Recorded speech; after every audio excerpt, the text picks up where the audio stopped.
começando mais um episódio do nosso podcast, o Cubo 360, o podcast do portal Cubo.com em parceria com a Rádio Caçula, onde a gente aborda vários assuntos importantes para você com profundidade. E hoje vamos falar sobre um assunto importante, que é a promoção da igualdade racial. A Bahia é o estado com a maior população negra do Brasil, com 79,5% se autodeclarando negras ou pardas. No entanto, apesar dessa representatividade, os desafios para garantir a equidade racial ainda são imensos, refletindo-se no mercado de trabalho, na segurança pública, no acesso à educação e na representatividade política. E para aprofundar essa discussão, temos um convidado especial, psicólogo, graduando em jornalismo, especialista em direitos humanos e contemporaneidade pela UFBA e em direito penal e criminologia pelo ICPC e em gestão pública da saúde pela Uniter, além de aluno de pós-graduação em direitos fundamentais e justiça. Ele é ativista de direitos humanos, babalorixá e atual coordenador de promoção da igualdade racial de Vitória da Conquista. Bolsa currículo extenso. Vamos receber Ricardo Alves de Oliveira. Ricardo, seja muito bem-vindo ao Cubo 360. E para começar, eu quero te perguntar, como que a gente supera esses desafios? Anderson, antes de mais nada, lhe agradecer pela generosidade democrática de ceder um espaço tão importante para a gente tratar de pautas importantes que estão todos os dias na nossa vida cotidiana, por não silenciar a luta pela igualdade racial, a luta contra o racismo. Você fez uma pergunta importantíssima, que a gente precisa ter essa dimensão do que nós estamos falando. Nós estamos falando de um problema estrutural, sistêmico. O racismo não é uma coisa pontual.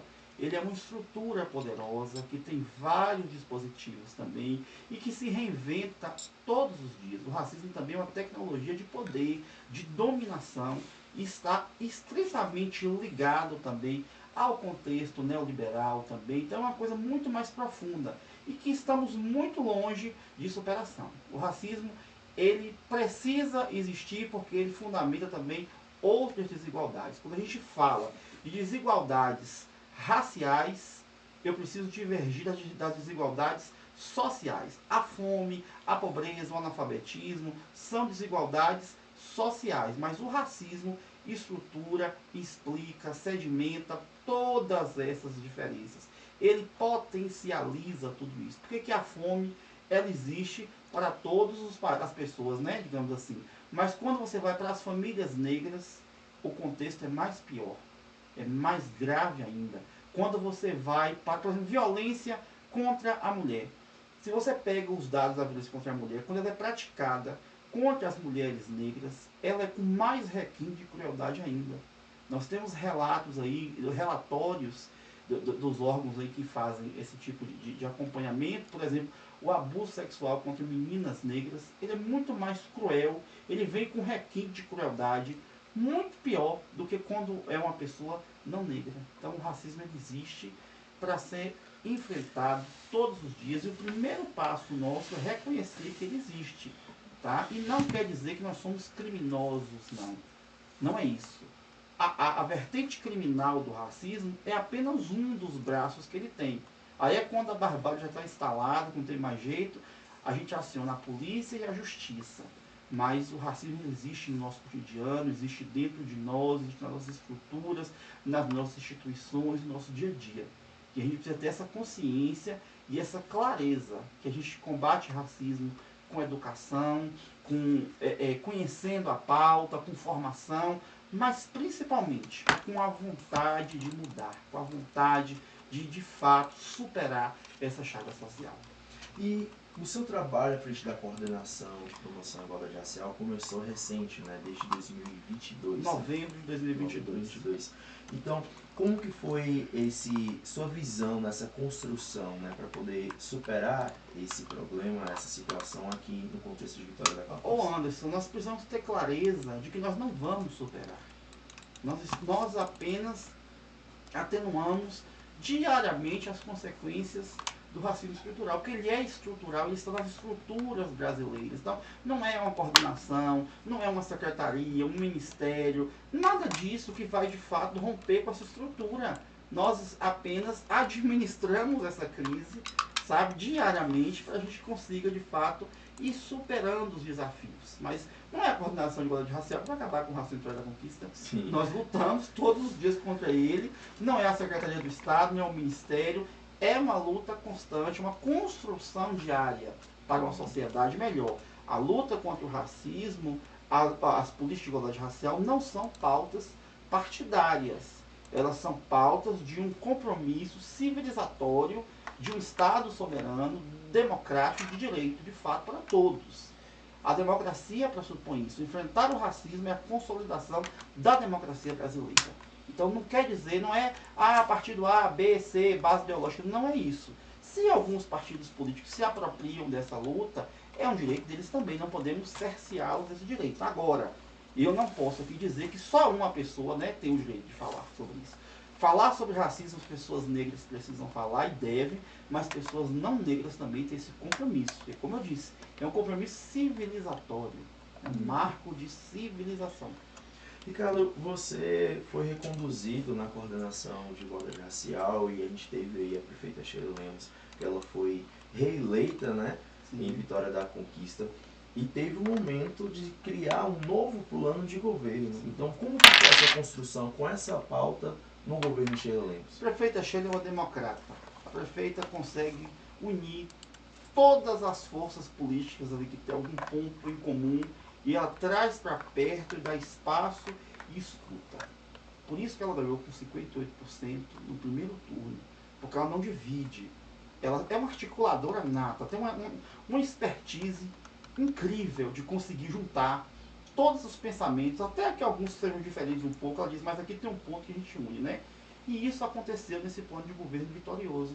Nós fomos ouvidos pela equipe que estava organizando o plano de governo, as nossas propostas foram acolhidas na íntegra e está no plano de governo. Nós estamos construindo, junto com o secretário Michel, do Desenvolvimento Social, os planos estratégicos, a metodologia de como a gente vai, ao longo dos próximos 4 anos, executar tudo aquilo que está previsto no plano de governo. É um compromisso.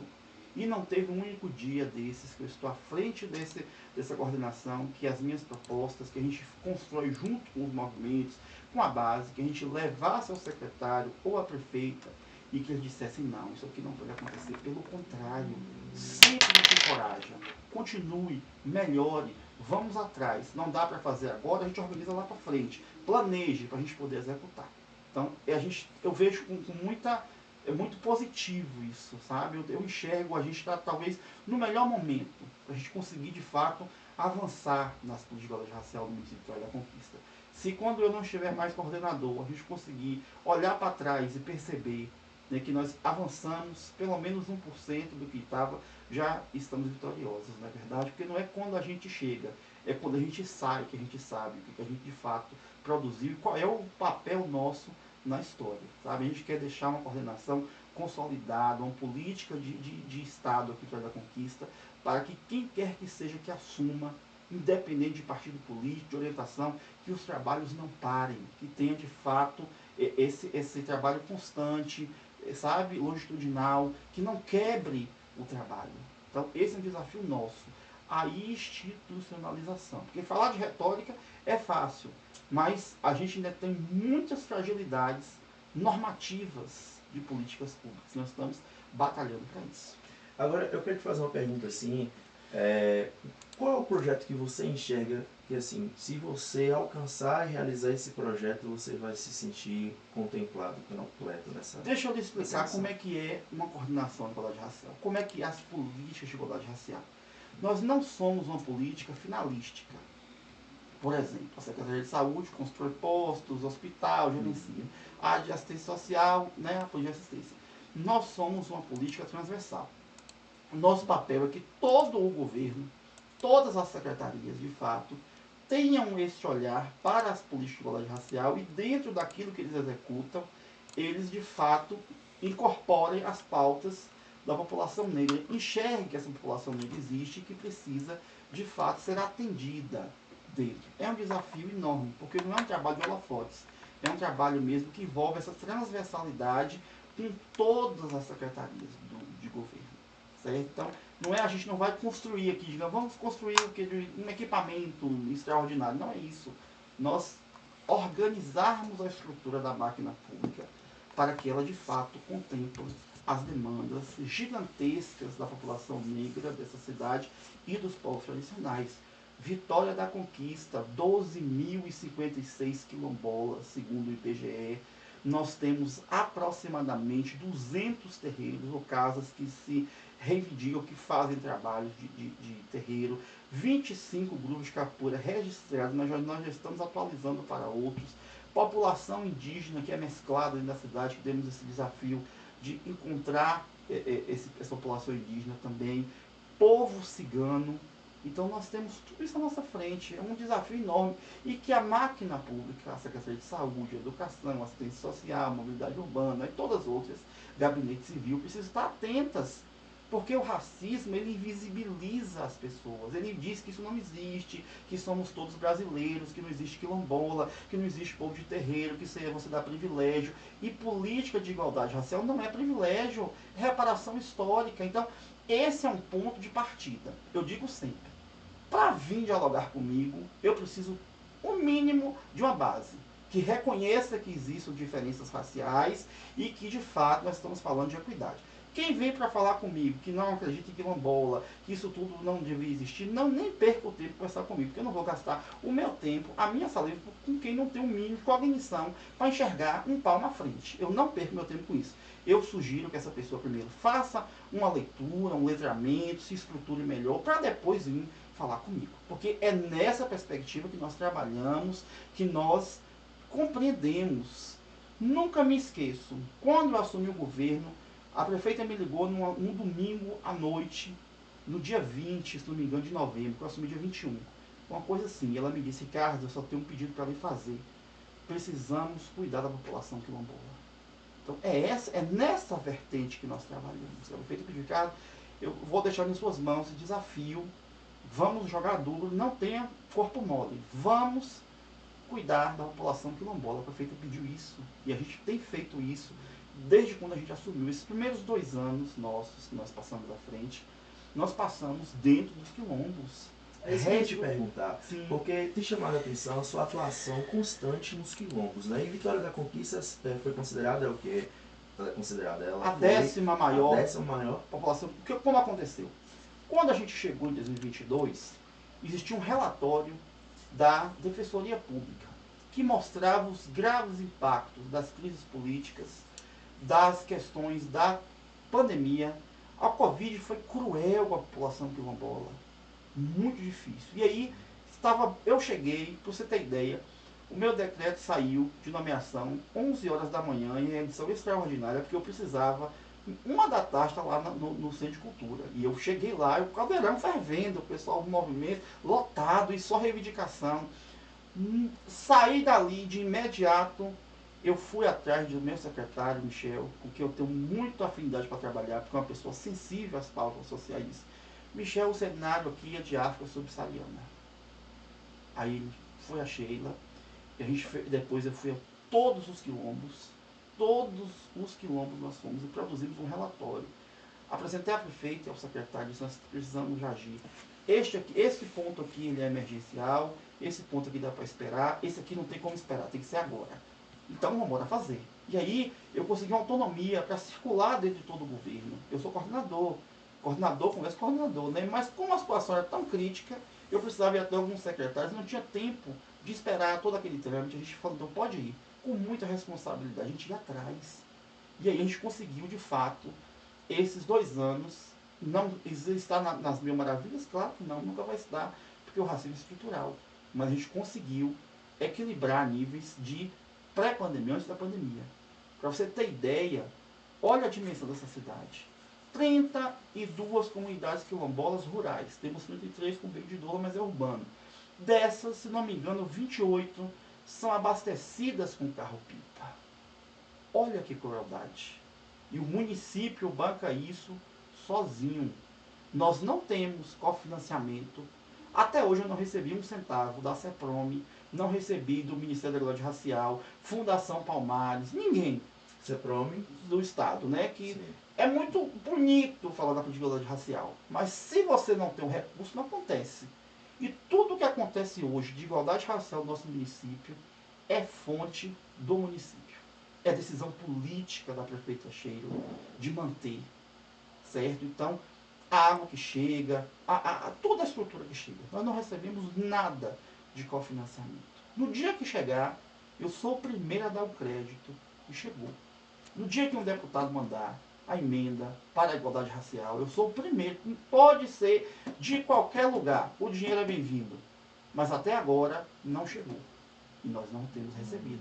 Então falar da igualdade racial é fácil, dizer que o governo, né, é da direita, não sei o que, eu recebo muitas críticas. Mas eu quero ver na hora de fazer. E esse governo, ele tem feito muito. Agora, com muita responsabilidade. Não é com lacração. Não é levando as pessoas para fazer uma marcha o dia todo, andando no sol quente, que é igualdade racial, não. Igualdade racial é levar a comida, a água, a educação. Nós estamos dentro do Fórum de Educação. Eu estou atual vice-coordenador do Fórum de Educação. Dentro do Conselho de Saúde, eu represento a SENDES, dentro do Conselho da Saúde, no Conselho de Educação. Por quê? Para que a gente pudesse ter trânsito dentro das políticas. E o controle social é um braço importante disso. Então, é dessa forma que nós trabalhamos e buscamos a solução dos problemas diários da cidade. Entendo. Agora, sim, para a gente poder desenvolver essas ações, né, inclusive as pautas sendo apresentadas, a gente precisa da presença também da população e, inclusive, dos movimentos sociais. Como que você enxerga a atuação dos movimentos sociais em Vitória da Conquista e como que é essa relação com a sua coordenação? Só existe política de igualdade racial porque os movimentos sociais são fortes. É um ponto positivo. Os movimentos sociais que regem a política de igualdade racial não são adormecidos. Eles nos cobram incansavelmente. E eu gosto quando a provocação acontece. Eu não tenho medo de gente em minha porta. Eu não tenho medo de cobrança. Tenho medo do silêncio. E quando tem o silêncio, está tudo bem. Então, são muito bem articulados. É uma relação respeitosa. Não perguntamos em quem o quilombola vota, em quem o povo do terreiro vota. Não perguntamos. Existe, de fato, um movimento de outros lados políticos que tenta atropelar a igualdade racial porque eles têm medo de quando as coisas começam a funcionar por ter domínio político. Mas eu digo sempre, nós somos livres. Nós, negros e negras, somos livres. A escravidão acabou em 1888, não é isso? Não temos mais. Então a gente não tem mais que estar batendo bênção a coronel nenhum. A gente respeita, mas as pessoas são livres. A porta da igualdade racial está aberta para todos. Eu não pergunto, a senhora vota em quem? Você votou em quem? Qual é seu deputado, seu vereador? Não é o nosso papel. Nosso papel é atender a população. É tanto que a prefeita Sheila decretou a imunidade tributária dos terreiros de Vitória da Conquista, que é um direito constitucional, e eu participei dessa discussão ainda com o prefeito Wesley em 2018. O primeiro passo que foi dado foi lá do governo Wesley, que ele já tinha feito um decreto, começou a organizar, e doravante amadureceu a discussão, e hoje nós temos uma política consolidada em Vitória da Conquista. Então, como que acontece essa questão da imunidade tributária dos terreiros? O terreiro manda a documentação exigida via Conselho da Igualdade Racial, que a gente vai ter eleição agora, e o Conselho manda para a CEFIM a documentação, e a CEFIM, a pessoa fica imune do tributo. Então é o Conselho que administra isso? Como a resolução passou por lá, né, ficou via Conselho. A Igualdade Racial auxilia, assessora, mas não julga, não. Tem uma documentação já que a pessoa vai mandar, né, os comprovantes dele de terreiro, residência, coisas assim. E manda ir lá, resolve. Nós tivemos também nessa gestão, inclusive você já era coordenador, o tombamento, né, como patrimônio cultural do terreiro de Pai Jorge. Como é que foi essa construção? É um reconhecimento do processo histórico da casa de Pai Jorge, é um reconhecimento dos terreiros. Isso é uma pauta importante, é uma lei que é bem antiga, que precisa ser inclusive reformulada para a gente poder entender melhor qual é o papel do tombamento aí na administração pública, né? Mas de fato é um passo importante. Precisa melhorar, precisa amadurecer mais, precisa conhecer melhor. Você vê agora a igreja de Salvador tombada e o telhado desabou, porque a gente não tem uma clareza do que de fato é tombamento, quais são as responsabilidades do município, da pessoa, muita dúvida, mas do ponto de vista de reconhecimento político, é importantíssimo, sabe? A gente está, inclusive, entrou dentro das comemorações do aniversário da cidade, entrou lá, estava na programação, tombamento, solenidade, tombamento do Pai Jorge. Isso é reconhecer, isso é fazer reparação histórica. Isso é você reconhecer que existe um povo que sempre esteve distante das instâncias de poder, de decisão, dos locais de poder, que diziam esse povo não pode estar aqui, esse povo não deve ser reconhecido. E hoje nós conseguimos virar esta chave. Hoje nós estamos conseguindo o mínimo possível desse reconhecimento, que é uma dívida histórica que a gente precisa trabalhar. E essa violência contra essa população não está tão distante, né? A gente teve um episódio muito triste que nós tivemos um terreiro em Vitória da Conquista que foi apedrejado, foi destruído. Acompanhamos de perto este caso, é o terreiro do Tata Lucas, uma barbaridade horrível, tremenda. Eu fui lá, foi no Réveillon de 2022, 2023. E aí, assim que eu cheguei, imediatamente eu fui a casa do Tata Lucas e eu vi a barbárie. Para você ter ideia, o que dividia o terreiro da casa era só uma porta. E na casa de Tata Lucas, nada foi quebrado, nada foi destruído. Só o terreiro. O terreiro foi totalmente depedrado, os atabaques furados, as panelas quebradas, os caldeirões de fazer comida morgados, destruídos. Uma violência terrível, Mãe Simone chorando, ele chorando, porque é um ataque contra o sentimento religioso. Não é contra... Uma coisa é eu quebrar um copo, outra coisa é eu atacar a sua fé, a sua crença, a sua identidade. Por isso que o racismo é um crime imprescritível e inafiançável, porque ele é um crime contra toda a população negra. Quando um terreiro é invadido, depredado, todos os outros também são, porque é a fé que está sendo depredada. Então, no Rio de Janeiro, existem milícias, traficantes expulsando terreiros dos territórios por conta de interpretações lá de bandidos que se dizem de outras religiões e que não aceitam o povo de terreiro. E joga as mazelas sociais para a responsabilidade do terreiro. Isso é o racismo cruel com isso. Então é isso. Deixa eu te perguntar uma coisa. Fugiu aqui na cabeça, estava na ponta da língua. Sim, Lei Paulo Gustavo, perdão. Teve uma atuação da coordenação por parte desses editais da cultura, né? Vocês resolveram ajudar esse terreiro também, inclusive exibiram esse documentário, né, recentemente. Como é que foi essa articulação? Não é só isso, porque nós somos uma política intersetorial, transversal, e a cultura faz parte disso.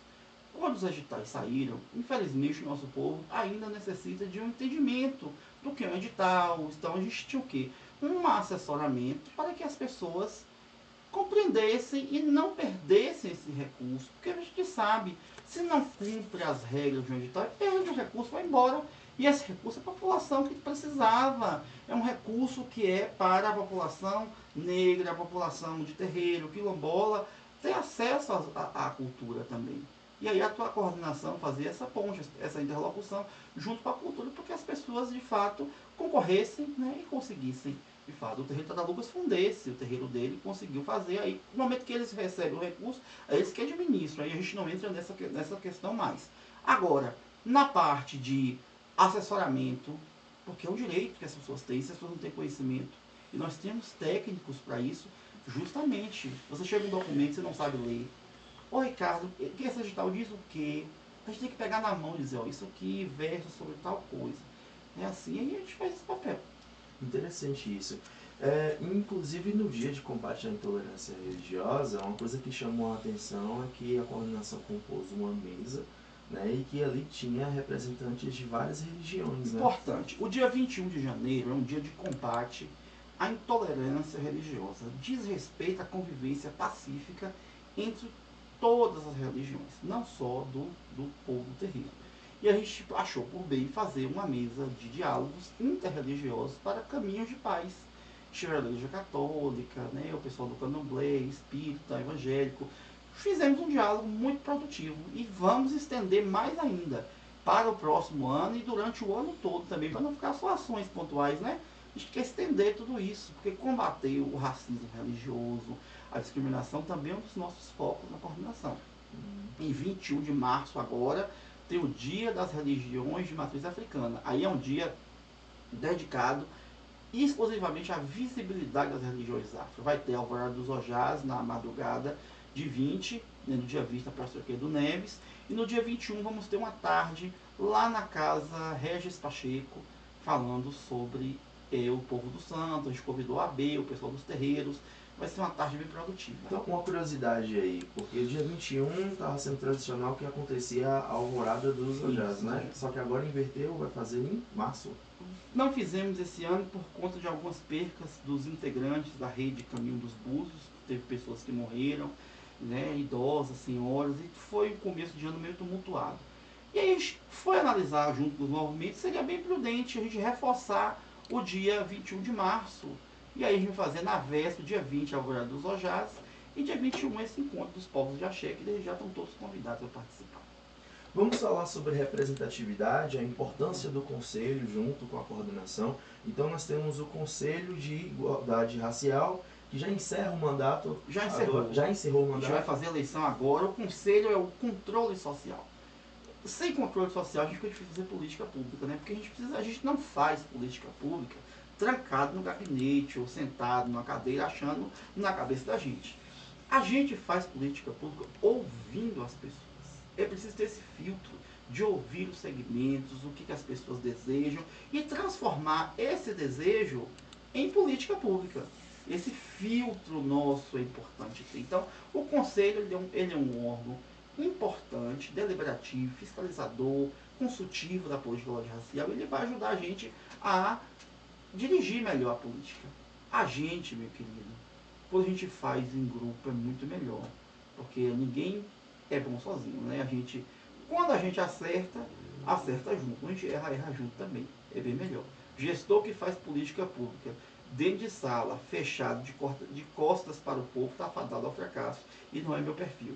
Eu gosto de ouvir as pessoas, eu não tenho problema nenhum de receber reclamação, queixa, nada. Não, eu sou uma pessoa aberta, porque a gente aprende todos os dias. Então pode reclamar, fazer queixa, correção, porque eu erro também, eu não sou uma pessoa perfeita. Eu acho que quem é perfeito, eu não conheço ainda. Então eu não sou perfeito.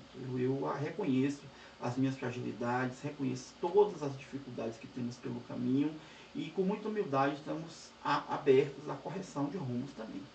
Agora, eu gostaria de saber uma opinião sua e até mesmo para esclarecer para o nosso público que está nos assistindo. A gente tem tristes números, né, indicativos em relação à Bahia, e um deles que mais chama a atenção é a da segurança pública, né? Nós somos o estado considerado o mais violento do nosso país. E eu queria saber de ti qual a sua opinião, porque quem está morrendo é a população negra, né? E ainda surge aqueles comentários assim, porque a Bahia tem a maior população negra. Como é que é isso? 20 anos de PT, o PT fracassou. O PT que sempre construiu aliado aos movimentos sociais de tendência de esquerda. Tu já pensou se essa chacina que aconteceu agora lá da Fazenda de Coutos fosse no governo de Antônio Carlos Magalhães?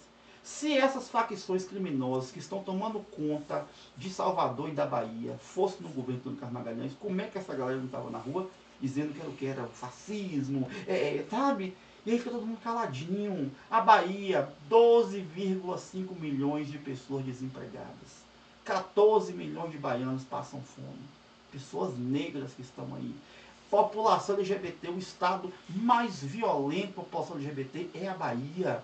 As pessoas têm que sair do interior para ir aventurar em outros estados ou capitais em busca de um emprego. Não tem política para a juventude, não tem nada. É o fracasso, está aí, 20 anos do PT, prometeu muito, entregou essa tragédia política. A Bahia hoje, nos marcadores sociais que o PT diz levantar as bandeiras e os seus partidos aliados, eles precisam refletir sobre o que eles estão entregando. 2026 é um ano de acerto de contas. É um ano que o PT vai ter um encontro com si próprio nas urnas, com a população desse estado, que eu espero que reflita sobre isso. É vergonhoso a situação da Bahia. Quando você não é invenção de oposição, não. Os dados estão aí. Nós trabalhamos com dados do desemprego, do analfabetismo, da violência. da violência estatal. É justamente aquilo que eles diziam combater. E os movimentos sociais estão dentro do governo do PT. Nesses 20 anos, os dirigentes, movimento negro, LGBT, MNU, estão todos dentro do governo do PT. Silenciados. Porque se fosse ao contrário, se este triste retrato da Bahia fosse de um governo de direita ou de oposição ao PT, eles estavam nas ruas fazendo o que eles fazem, bagunça, tumulto, retórica e resultado pouco. Agora, o que o governo Jerônimo teria que ter feito e não fez para poder mudar essa realidade? Jerônimo é uma biruta de aeroporto. Infelizmente, é um governador que até agora não tem nenhuma marca.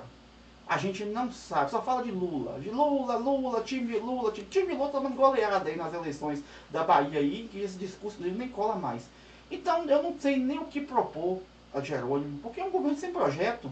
A gente não sabe qual é a marca de Jerônimo Rodrigues. A gente não sabe o que Jerônimo propõe para. Qual é o projeto de Jerônimo? Qual é a proposta de Jerônimo, além de ganhar as eleições? É um projeto de poder, de manutenção do mesmo grupo político, dizer que é o time de Lula, que a Bahia está com Lula e pronto, e está resolvido o problema, é isso aí. Ganhou e quer ganhar de novo, vamos segurar a marca administrativa enorme, mas que não está dando as respostas à população. Então eu não tenho nem o que dizer, porque se ele tivesse pelo menos um projeto para a Bahia, uma marca para a Bahia, a gente poderia discutir, ó, isso aqui podia mudar o rumo, mas não, a gente não sabe. Pelo menos até hoje eu não sei. Aqui Jerônimo veio. Você tem um estudo voltado à população carcerária também, e eu queria saber a sua opinião em relação à situação da Bahia, porque a gente tem muitos presídios que estão superlotados, né? A situação da Bahia... A gente sabe qual é a cor dos nossos presídios. A situação da Bahia é a situação do Brasil. Agora, justamente, a política de segurança da Bahia, do PT, é exatamente o contrário daquilo que eles dizem, sabe? E estudar a população carcerária do Brasil, você reconhecer que cá fora existe a juventude que precisa de emprego, de oportunidades, sabe? De estudo, para que ela não seja cooptada pela prisão. A gente estuda lá dentro para compreender cá fora, né? Os marcadores, o etiquetamento social, a exclusão. Então, falar de criminologia, de direito penal, de população carcerária, isso daqui dá um outro podcast enorme, porque a gente vai falar de chagas sociais enormes e que nós precisamos também entender. Qual é a função hoje, né, da prisão? Ela é punitiva, ela é ressocializadora, então ela não ressocializa ninguém. Ela fortalece o crime. Quando você entra lá sem saber nada de crime, sai de lá formado e com vários contatos. A prisão tem esse viés também, né? Então, isso dá muito pano para manga, sabe? Agora a gente precisa entender também quando que o Estado brasileiro gasta com as prisões. Quem faz o controle social das prisões? Existe corrupção no sistema carcerário? Sabe? Quem está lucrando com o processo de terceirização dos presídios, né? A cogestão, a proposta de privatização de presídios, sabe? É esse meu objeto de estudo. A gente investiga e analisa à luz dos criminólogos, do direito penal, dos sociólogos, da psicologia, como que se dá essa relação? Quem lucra com o sistema carcerário brasileiro, né? Que está aí de vento em polpa, só aumentando. Agora eu quero puxar um pouco mais pelo contexto local e a gente continuar falando sobre política. Nós tivemos uma nova eleição também para a Câmara de Vereadores. Como é que você enxerga esse novo cenário da Câmara de Vereadores e como que você vê, de que forma ela pode contribuir com essa pauta no município? Eu respeito todos aqueles que se submetem ao escrutínio das urnas. Eu respeito muito. Eu já assessorei candidatura de deputado federal, deputado estadual, de prefeito, de vereador. E lhe digo, a campanha do vereador é a mais difícil de todas. Então eu respeito todos os eleitos, de todas as vertentes políticas, porque é um verdadeiro vestibular. E a esperança que eu tenho é de melhorias, que essa Câmara de Vitória da Cruz, de fato, ela reflita o que é a sociedade conquistense. Porque na democracia representativa, nós votamos nas pessoas para que as pessoas nos representem. Então, se eles foram eleitos, eles representam a população eleitoral da Conquista. E é o local do debate mesmo, vai ter vereador que concorda, que discorda, da direita, da esquerda, do centro. É normal, a democracia é barulhenta mesmo. Então, eu tenho enorme respeito por todos aqueles que se submetem o seu nome ao crivo das urnas, porque não é fácil. Agora tem vereadores que têm uma afinidade com a pauta, né? Agora sim, mas como que é esse jogo político? Porque a gente vê que alguns eventos podem ser meio que boicotados, sabotados, ser aqueles que se dizem donos da pauta, né? Tem uma disputa, né? Quem é que vai levar o povo de religiões de matriz africana, o povo negro, né? A gente tem que estar pronto para isso, Anderson. Quem tem medo de disputa não ocupa cargo público, não vai ser candidato, não vai ser prefeito, vereador, secretário, coordenador, fica em casa. Assistindo televisão, Netflix, fica em casa. Quem não tem o peito para enfrentar uma disputa, e a disputa ela existe todos os dias. Não é só, é de todo mundo. O poder é isso. Michel Foucault diz isso, o poder é a guerra. Então a disputa ela existe todos os dias. E eu não tenho medo não. Perdemos, ganhamos, não tem problema. A gente tem que estar pronto para enfrentar. Vai sabotar o evento, eu vou dizer, ó, fulano que está sabotando. Tentou ali segurar. E hoje as pessoas já compreendem isso. Como eu tenho vereadores que rotulam ser da direita, alguns falam até que é da extrema direita, mas que dão total apoio às nossas pautas. Total apoio. Fala, Ricardo, precisar da gente, eu estou aqui. E eu tenho um vereador da dita esquerda que tenta nos boicotar, nos sabotar, acabar com tudo, silenciar, sabe? Então, é isso.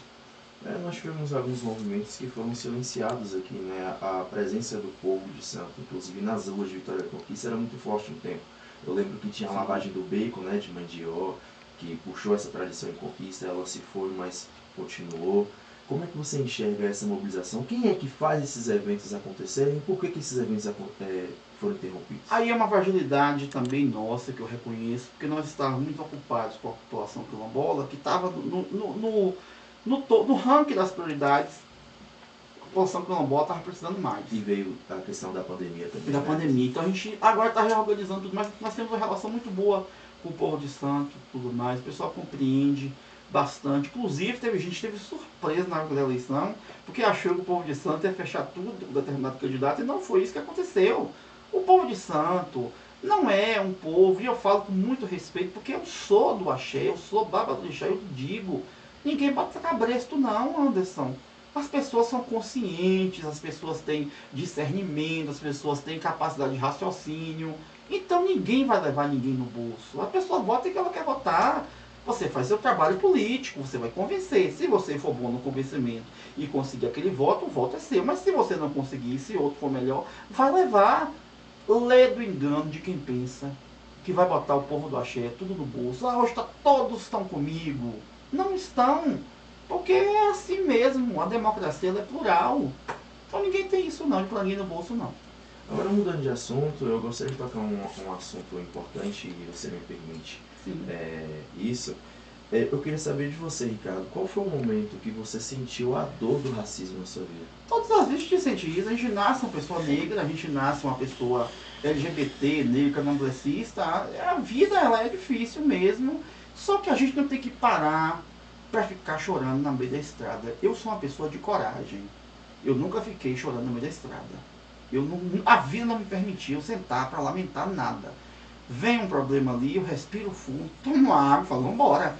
Estamos vivos e temos que continuar. Eu não me permito, Anderson, o papel de vítima. Eu sou qualquer coisa menos vítima. Sei me defender muito bem. Tenho coragem, porque eu nasci com coragem. Eu sou pisciano, 20 de fevereiro, sou de Oxóssi também, eu sou uma pessoa de coragem. Então eu vou indo e vamos embora, tocando o barco para frente. Então o racismo, ele existe todos os dias, institucionalmente, ele existe no nosso trabalho, nas nossas relações sociais, todos os momentos. Só que a gente não pode perder o tempo para ficar chorando, tem que enfrentar ele.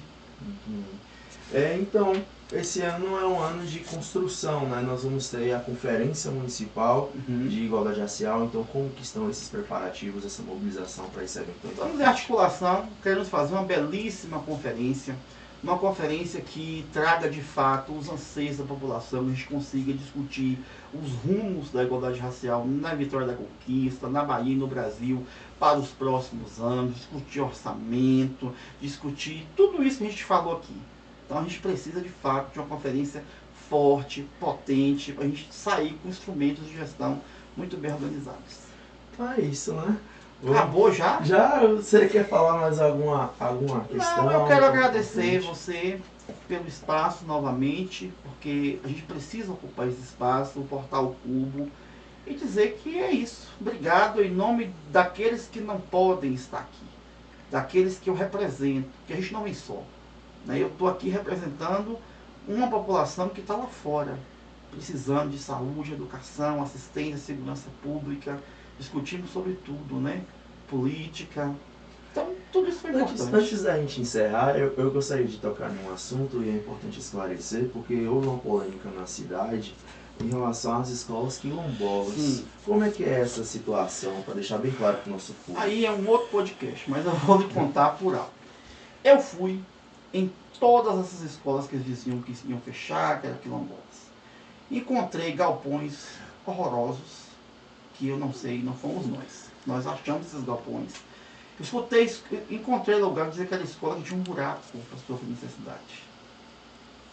Encontrei as atas das reuniões em que os pais diziam que aquela escola não contemplava e eles concordaram com a reorganização.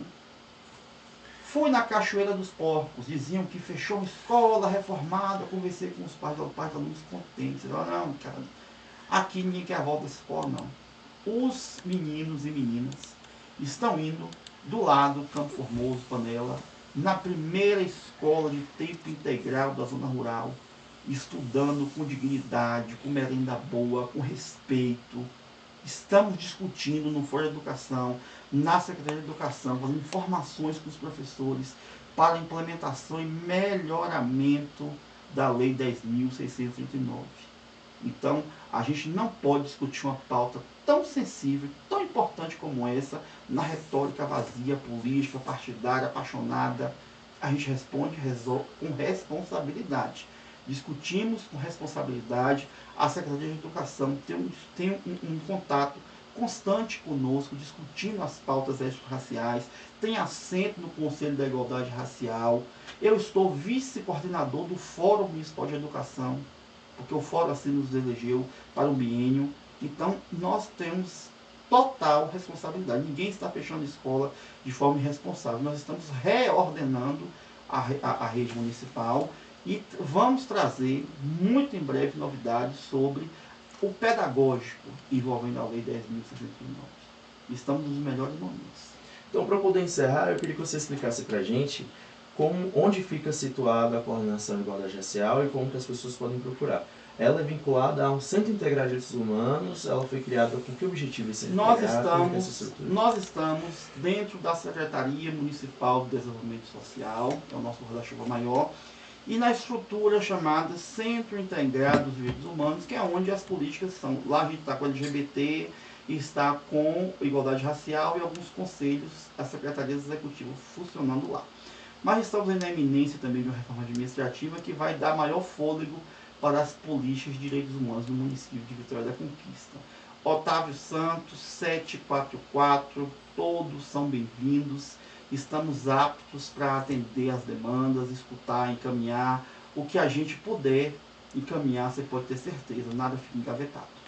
Ricardo, muito obrigado por estar participando desse nosso podcast. Foi um papo muito interessante. Volte mais vezes para a gente poder discutir vários outros assuntos. Você puxou aqui assuntos que dá outros podcasts. População carcerária, escola quilombola. Daqui dá outros podcasts. A gente vem aqui falar à vontade. Pronto, seja muito bem-vindo. Eu que agradeço. Você pode rever esse episódio no site portalcubo.com/podcast e também em todos os nossos canais digitais, tanto do Portal Cubo quanto da Rádio Caçula.